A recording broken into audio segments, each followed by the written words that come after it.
दिनै 64थि बर' थुनलाइ आफादनि जि जथुम्मा मिरुनि जथुम्मा जानो थांगासिनो दङ जानुवारियाव बिनिनो गाहाय खुन्थियाखौ गायसननाय जादों आरो बेवहाय बर' थुनलाइ आफादनि मानगोनां आफादगिरि डक्टर सुरत नार्जारी सार लोगोसे बानजाय आफादनि आफादगिरि आसामनि आसाम एसेम्ब्लिनि स्पिकार बिश्वजित दैमारी बिथाङाबो बाहागो लादों आरो गोबां बेवहाय माखासे मानगोनां सुबुंफोरा बाहागो लादों जोंनि गासैबो माहारि आफादफ्रा बाहागो लादों आं मिजिंथिदों डिमाकुसिनि जि जानो गोनां बर' थुनलाइ आफादनि जथुम्मा बियो जोबोद जारिमिनारि जागोन आरो जाफुंसार जागोन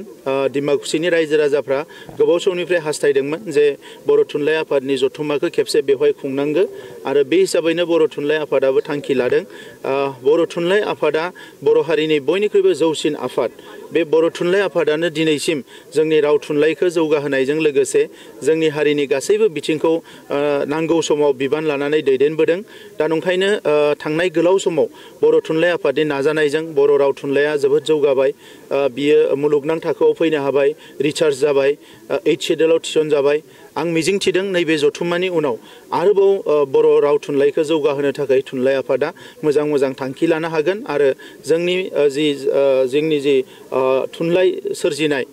जोंनि जिखिनि लाइमोनफोर जाखांबोनाय जोंनि लिरगिरिफोर बिथांमोनाबो थुलुंगा मोनगोन आरो जोंनि जि मानदान्दा थुनलाइनि मानदान्दाया आरोबाव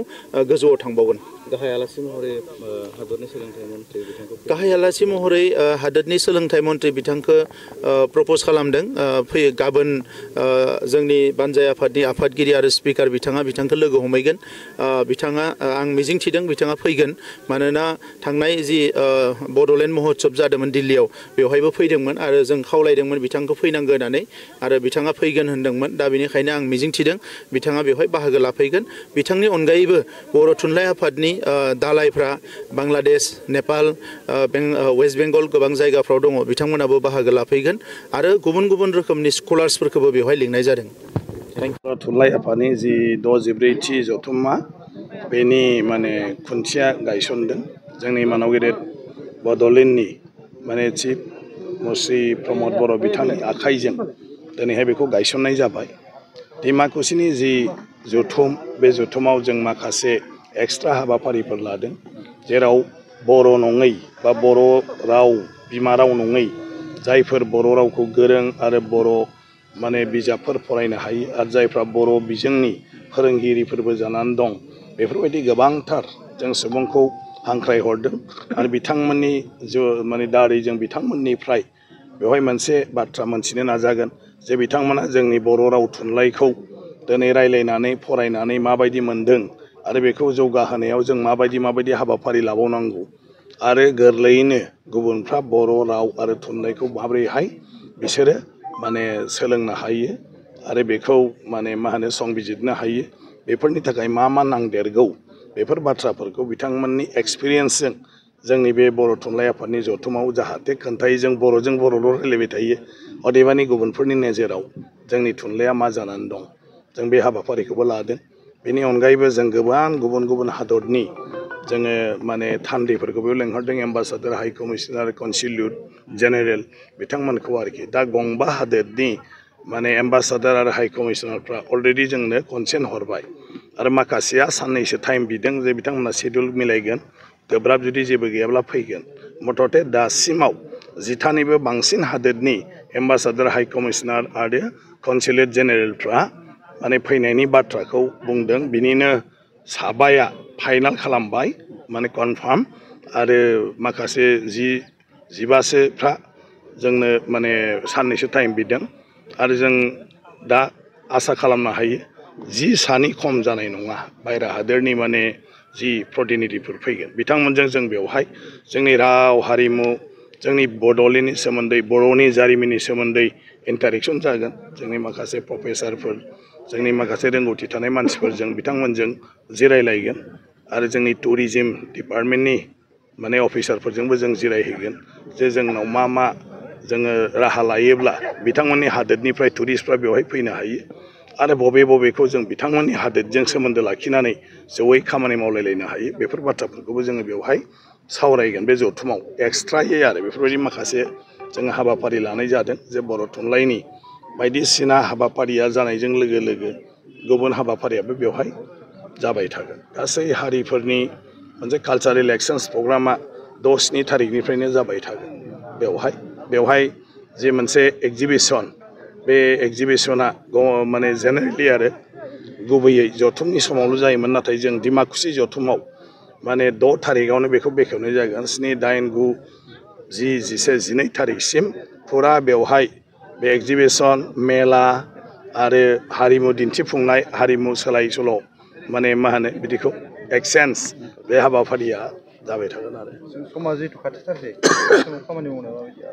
खामानि मावनाया दिनैनिफ्राय जागायजोबसिगोन फुलै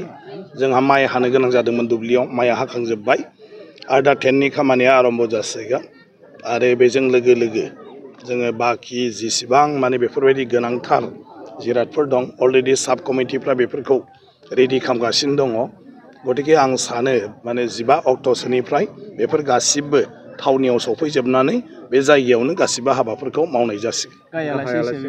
गाहाय आलासि महरै जोङो धर्मेन्द्र प्रधान मानगिरि बिथांखौ बर' थुनलाइ आफादा थांखि लादों आरो बिथांजों अलरेडि कमिउनिकेट खालामनाय जाबाय नाथाय बिथाङा तारिखखौ दाबो फाइनाल खालामथ'नो हायाखै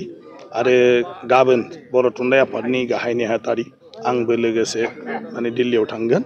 आरो बेखौ जोङो फाइनाल माने खालामहैगोन आरोखि गतिके बिथाङा जुदि जायो बेनो जाबाय आरो नङाबा जों गुबुन नायगोन जाय फैयोब्ला जोंनि बर' थुनलाइ आफादनि माने जिथु जथुम बे जथुमा आरोबाव साबसिन महर मोनो आरो जोङो बानजाय आफादजों आरो जोंनि साहित्य सभानि जेसेबां कर्मकर्ता दं मावफुंगिरिफोर ज' जानानै आरो रायजोफोरखौ लानानै जोङो फैगौ 64थि जे जाहा बर' साहित्य सभानि जथुम्मा जागोन बे जानायखौ जों बोरैहाय मोजाङै खुंफुंनो हायो बेखौ लानानै जों जागायजेनबाय आरो गाहाय माने खुन्थियाखौबो जों गायसनबाय जोंनि बिटिआरनि चिफ मुस्रि प्रमद बर'नि आखाइजों बिथांमोनहा आरो बेनिफ्राय आसाम आयेन आफादनि जायनाखि बुंथिगिरि बिथाङाबो नुजाफैबाय बे सानैनि थुलुंगानाय आरो बिथांनि हेफाजाब होनाय बेजों जोंनि साननाय हनाया थाब जाफुंसिगोन होननानै जों सानो आरो जोंनि आफादनिफ्रायबो जों अरायबो थियारि दंखायो जेसेबांखिनि जोङो सिंसा हाबाफारिनि जे थियारि जानानै थानांगौ बेफोरखौ जोंनि आफादनि मानसिफ्रा मावगासिनो दं आरो जों आसा खालामदों जे बिराद मोजाङै जानानै थांगोन रायजो राजाफोरनि जा थुलुंगानाय बा बिथांमोननि जा हेफाजाब बेखौबो जों गोसो मोदैबाय नुनो मोनबाय बियो ओरैनो जोंनि सरासनस्रा जथुम्मा जानाय नङा मानो होनना बुङोब्ला जोंनि हाबाफारिनि गेजेराव जोंनि बर' गोष्ठीनि गेजेराव बाय बाहागिफ्रा जोंहा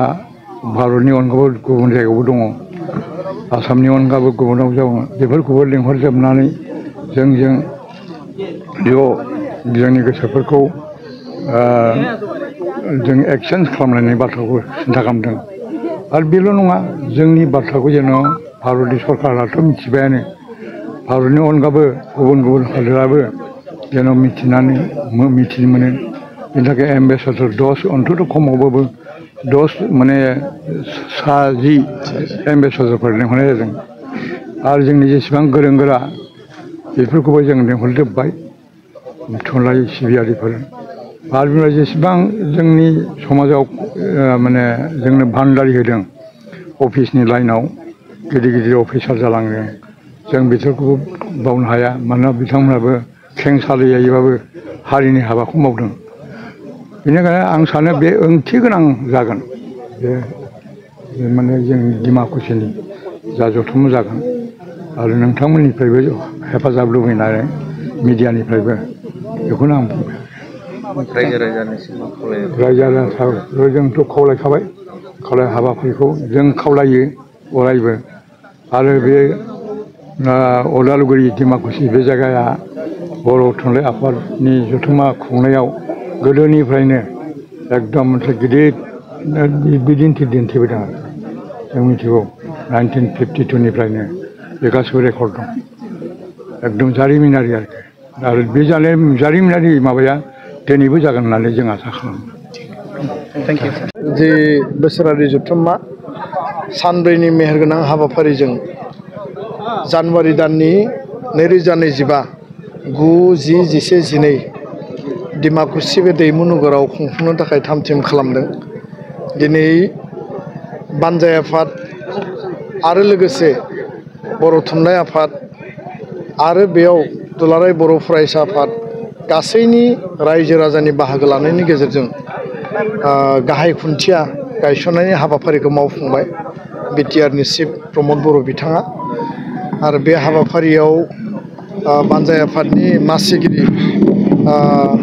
आसाम बिधान सभानि मानगोनां बिश्वजित बिथाङाबो बाहागो लादों। এখন এসকৰ্ট গাড়ীৰ চাবি হেৰাইছে, যদি কোনোবাই পাইছে এই চাবিখন ঘূৰাই দিব কাৰণে অনুৰোধ জনাইছো। बर' थुनलाइ आफादनि আমাৰ অতিথিৰ এসকৰ্টৰ গাড়ীৰ চাবি হেৰাইছে, যদি কোনোবাই পাইছে आरो गोबां চাবিখন ঘূৰাই দিব কাৰণে অনুৰোধ জনাইছো। बिथांमोना बे हाबाफारियाव मैखोमै बाहागो लानानै गाहाय खुन्थिया गायसननायनि जि हाबाफारि दंमोन बेखौ मोजाङै जाफुंसार होबाय। मिजिंथिदों आनान गसाइनि अननायाव बे सानब्रैनि हाबाफारिजों खुंजानो गोनां बर' थुनलाइ आफाद जे माहारियारि आफाद आरो मोनसे गार्जेन आफाद बिनि जथुम्माया गाजा गोमजायै रायजो राजानि मदद बयबो हारि हारिसाफोरनि मददनि गेजेरजों गोगोमैनो जाफुंसार महर मोनगोन। आरो दुलाराय बर' फरायसा आफादनिफ्राय जोंनि उदालगुरि जिल्ला कमिटि डिमाकुसि आन्चलिक कमिटिजों लोगोसे गासै आन्चलिक आरो मिरु आफाद जोंनि गुबुन गुबुन जिल्ला आफादा बेयाव मैखोमै बाहागो लागोन। आरो बानजाय आफादखौ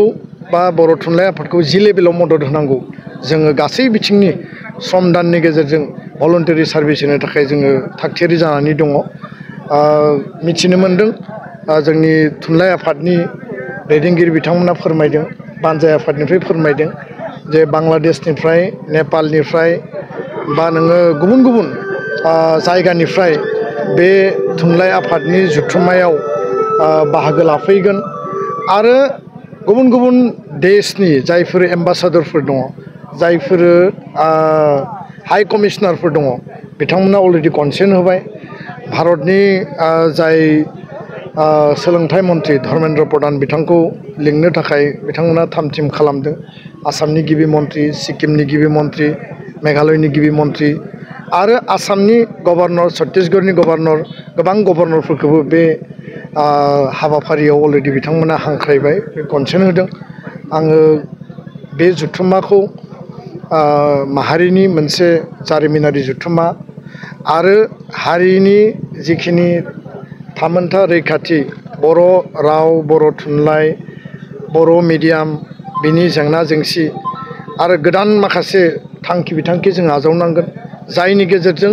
बर' थुनलाइनि जि मोनसे मानदान्दा बेखौ जोङो गोजौ लेभेलाव लांनायनि जिखिनि बेयाव सावरायनांगौ दङ, डिसकासन खालामनांगौ दङ, डेलिगेट हाउसआव बेयो मोजां जायगा मोनगोन। बर' रावा 90 सिडुलाव नेसनेल लेंगुवेज हिसाबै रेकगनिसन मोननानै दङ आरो आसामनि लोगो सरकारि राव हिसाबै बियो दिनै मासि आवग्रिनो हाबाय। बिनि अनगायैबो बर' रावा जे गोजामनिफ्राय गोजामसिन राव, बर' हारिया जे बिनि थागिबि, जों बिनि सन अफ दा सयल। दा बेखायनो बेसेबां रोजा बोसोरनिफ्राय बर' रावा बाहायजेनजादोंमोन, बुंनाय राव हिसाबै, लिरनाय राव हिसाबै थुनलाइया सोरजिजादोंमोन, बिनि सायाव सं दाननानै मोनसे जारिमिनारि मोनसे सं दाननायनि हाबाफारिनि फारसेबो जोङो डेलिगेट हाउसआव सावरायनो हागोन। बर' मिडियामनि जेंना जेंसि, बेयाव गुन गोनां सोलोंथाइ लाबोनांगौ, भेन्सार स्कुलखौ प्रभिन्सियेलाइज खालामनांगौ, फोरोंगिरि थिसननांगौ, जोंनि आनजाद बिजाबनि जिखिनि थासारि, जिखिनि जेंना जेंसि दङ बेखौ सुस्रांनायनि थाखाय जोङो गोख्रोङै बेयाव लामा दिहुननो हागोन। आरो बर' थुनलाइ आफादनि जथुम्मा होनना बुङोब्ला बयबो लोब लोब बाहागो लाफैयो आरो प्राय 5,000नि बारा बेयाव डेलिगेटफ्रा बाहागो लाफैगोन। बे मोनसे माहारिनिनो मोनसे सिगनिफिकेन्ट जथुम्मा। आङो गासै आसाम नाङै बिटिआरआव थानाय, बर' कसारि काउन्सिलाव थानाय, आसामनि गुबुन गुबुन खना खनला, भारतनि खना खनला थानाय बयखौबो बर' फिसाफोरखौ लोब लोब फैनानै बर' थुनलाइ आफादनि बे जथुम्मायाव मैखोमै बाहागो लाफैनो थाखाय दिनैनि बे गाहाय खुन्थिया गायसननाय हाबाफारिजों लोब्बा लाखिनानै